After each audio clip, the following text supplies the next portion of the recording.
गर्भवती चिड़िया। एक टुनी नाम की चिड़िया थी। वो बहुत मेहनती, अच्छी और दयालु चिड़िया थी। उसकी शादी एक बड़े घर में हो जाती है। उसकी सास बहुत क्रूर थी और वो टुनी पर बहुत जुल्म करती थी और उसे डंडे से मारती थी। एक दिन ऐसे ही टुनी गैस पर खाना बना रही थी, तभी उसकी सास रानू वहाँ आ जाती है और कहती है, ओ महारानी, ये क्या कर रही है? तुझे खाना गैस पर नहीं, चूल्हे पर बनाना है। चूल्हे पर खाना बनाने के लिए लकड़ियों की जरूरत होती है।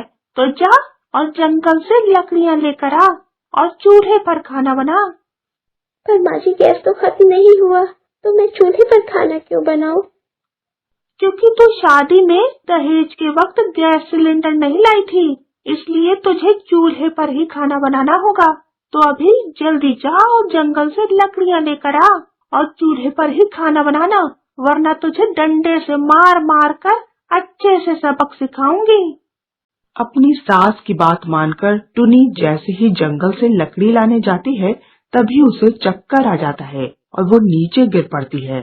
फिर किसी तरह रानू अपनी बहू को उठाकर अंदर के कमरे में लेकर जाती है और डॉक्टर को फोन करती है और मिट्ठू तोता को बुलाती है। मिट्ठू तोता टुनी को चेक करके रानू से कहता है, अरे वाह, ये तो गुड न्यूज है। रानू चिड़िया, तुम्हारी बहू प्रेग्नेंट है। टुनी माँ बनने वाली है और तुम दादी। लेकिन आपको टुनी का बहुत ध्यान रखना होगा, क्योंकि आपकी बहू बहुत कमजोर है। इसलिए इसे सुबह शाम फ्रूट वगैरह, जूस वगैरह और हरी सब्जियां खाने के लिए दे दो, ताकि इसका बच्चा और टुनी स्वस्थ रहे। अरे मिट्ठू तोता, यहाँ हमारे रोज के खाने के लाले पड़े हैं, इसमें इसे कहाँ से फ्रूट और जूस ला के दूंगी? मेरे पास इतने पैसे नहीं है डॉक्टर कि मैं इसे अच्छा अच्छा खाना दे सकूं। अरे ये कैसी बात कर रही है? अगर आप अपनी बहू के अच्छे से ख्याल नहीं रखोगे, तो आपके बहू और आपके पोता पोती जो भी हो, उसका जान का खतरा हो सकता है। ऐसा कहकर मिट्ठू तोता वहाँ से चला जाता है। रानू अपनी बहू से गुस्से में कहती है, अरे तू माँ ही तो बनने वाली है, इसमें खर्चा करने वाली क्या बात है? तेरे पेट में कुछ भी हो, उससे मुझे क्या फर्क पड़ता है? कौन सा वो पैदा होने वाला बच्चा मुझे करोड़पति बनाएगा? इसलिए मैं तुझे कोई जूस फ्रूट नहीं देने वाली। जो नॉर्मल खाना खाते हैं वही खाएगी तू, और जैसे तू पहले काम करती थी वैसे ही रोज काम करेगी। तेरी कोई लॉटरी नहीं लगी है, बस तू प्रेग्नेंट है, समझी? माँ जी, ये आप कैसी बातें कर रही हैं? अगर मेरी जगह आपकी बेटी होती, तो जैसा अभी आप कह रही हैं, वैसा आपकी बेटी से भी कहता कोई, तो आपको कैसा लगता?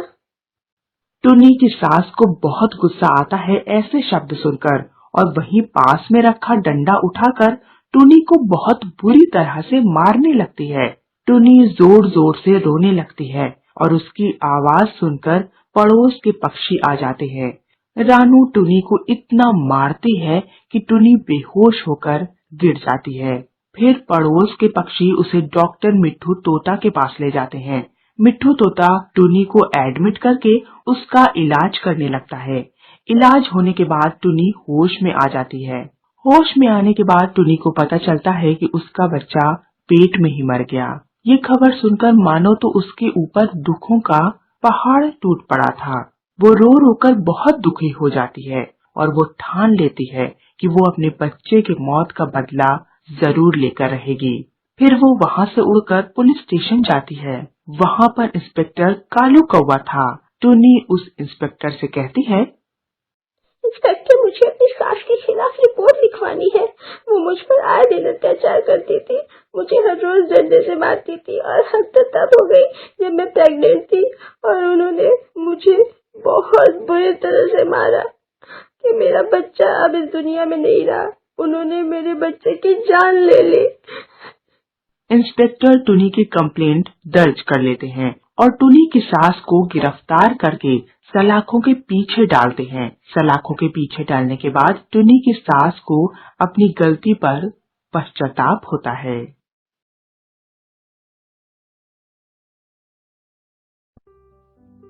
एक बहुत बड़ा और घना जंगल था। उस जंगल में कालू नाम का कौवा और टूनी नाम की चिड़िया थी। वो दोनों बहुत अच्छे दोस्त थे। कालू कौवा एक अनाथ और गरीब कौवा था। दूसरी तरफ टूनी अपने पापा के साथ रहती थी और टूनी चिड़िया बहुत अमीर थी। टूनी के पापा को कालू कौवे की और टूनी चिड़िया की दोस्ती पसंद नहीं थी। एक दिन टूनी के पापा टूनी से कहते हैं, अरे टूनी, कितनी बार समझाना पड़ेगा कि उस गरीब भिखारी कौवे के साथ दोस्ती मत रखो। हम एक बहुत अमीर और इज्जतदार घर के हैं।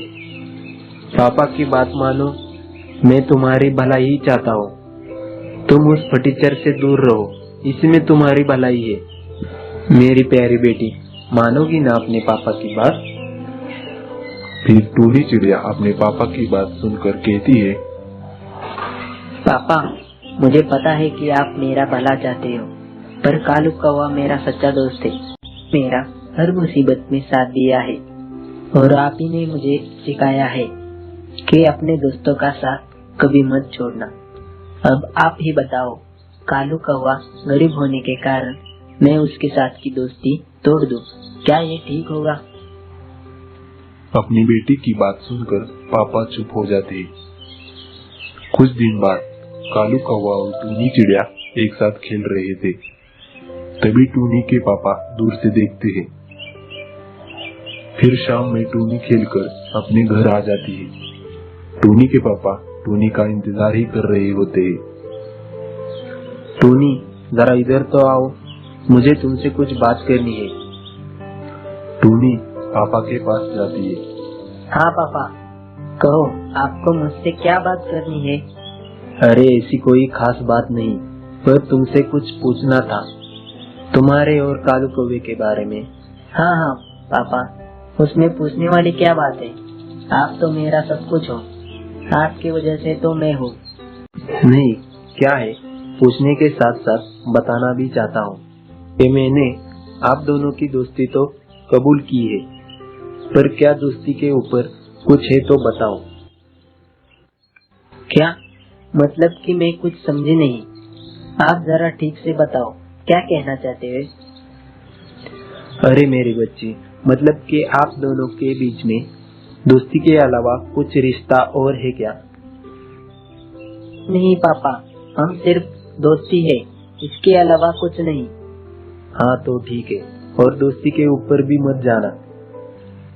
फिर कुछ दिन तक कालू कौवा और टूनी ऐसे ही दोस्त बने रहते हैं। उनकी दोस्ती इतनी मजबूत हो गई कि उन दोनों में एक दूसरे से कब प्यार हुआ पता ही नहीं चला। कालू कौवे, अगर मेरे पापा को पता चला कि हम दोनों एक दूसरे से प्यार करते हैं, तो मेरे पापा हम दोनों की जान ले लेंगे।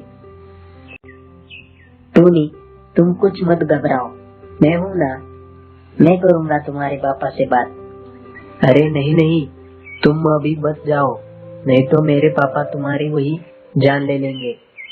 जब तक तुम एक गरीब हो, तब तक मेरे पापा तुम्हारी शादी मुझसे नहीं होने देंगे। पास के पेड़ पर एक चिड़ा ये सब बात सुन रहा था। फिर वो चिड़ा उन दोनों की बात सुनकर टूनी के पापा के पास जाता है और उन्हें सब बता देता है। वो चिड़ा बहुत ही लालची और कपटी था। अरे टूनी के पापा, आज मैंने आपकी बेटी टूनी और कौवे को एक साथ देखा। हाँ तो उसमें क्या है, वो दोनों अच्छे दोस्त थे। नहीं नहीं, अरे वो दोनों दोस्त नहीं, अब वो दोनों एक दूसरे से प्यार करने लगे हैं। ये क्या कह रही हो तुम? तुम्हारी हिम्मत कैसे हुई हमारे बेटी के बारे में ऐसी बात करने की? तुम्हें तो आज मैं जिंदा नहीं छोड़ूंगा, भले ही आप मुझे मार डालो, पर ये बात तो सच है कि वो दोनों एक दूसरे से प्यार करते हैं। मैंने खुद अपने कानों से उन दोनों की बात सुनी है। मुझे आपकी चिंता थी, इसलिए मुझे लगा कि आपको बताना जरूरी है, और तुरंत मैं आपके पास चला आया है। आने दो उसे, फिर बताता हूँ। उसका खाना पीना, बाहर जाना सब बंद कर देता हूँ। अरे नहीं नहीं, इसमें उसकी क्या गलती है? वो तो अभी नादान है, उसे क्या मालूम है कि क्या बुरा और क्या भला। सारी गलती तो उस कालू कौवे की है। आप इतने अमीर हैं कि वो आपकी बेटी से शादी करके वो भी अमीर बनना चाहता है। मेरा मानो आप जल्दी से जल्दी आपकी बेटी की शादी करवा दो। हाँ, तुमने सही कहा, पर इतनी जल्दी शादी के लिए कोई चिड़ा कहाँ मिलेगा।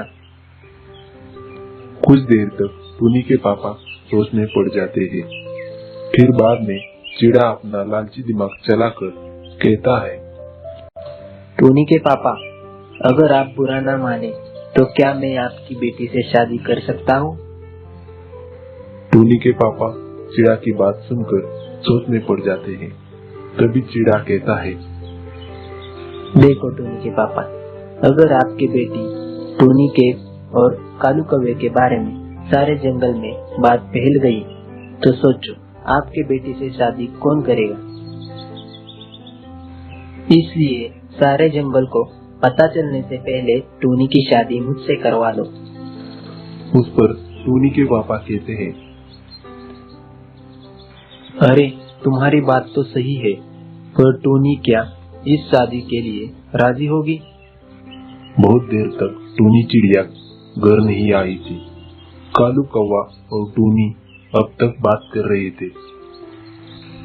कौवे, तुम कुछ तो काम करो, बहुत अमीर बन जाओ, बाद में ही हम एक हो जाएंगे। हाँ, तुम बिल्कुल सच कह रही हो। अब मैं पहले बहुत अमीर और इज्जतदार बनूंगा, फिर बाद में ही तुम्हारे पापा के सामने आ जाऊंगा। ऐसा कहकर कौवा वहाँ से चला जाता है और टूनी चिड़िया अपने घर वापिस आ जाती है। आओ आओ, तुम्हारा ही इंतजार कर रहा था। मैंने सुना ही कि तुम्हारा और कौवे के बीच में प्यार है, और आज सच बताना है या नहीं? टूनी चुपचाप सर झुका के सब सुन रही थी। अब क्यों चुप हो गई हो? अब मैं तुम्हारी कोई बात नहीं सुनूंगा। अभी इसी वक्त मैं तुम्हारी शादी इस चिड़ा के साथ कर रहा हूँ, और अगर तुमने मना किया तो तुम मेरा मरा हुआ मुंह देखोगी। फिर टूनी चिड़िया और चिड़े की शादी करवा देते हैं। टूनी चिड़िया अपने पापा के खातिर शादी करने के लिए तैयार हो जाती है। कुछ दिन बाद कौवा अमीर और इज्जतदार बनके वापिस आ जाता है। तब उसे टूनी के शादी के बारे में पता चल जाता है और कहता है, अब क्या कर सकते हैं, जो होता है वो अच्छे के लिए ही होता है, और किस्मत के आगे कौन भाग सकता है।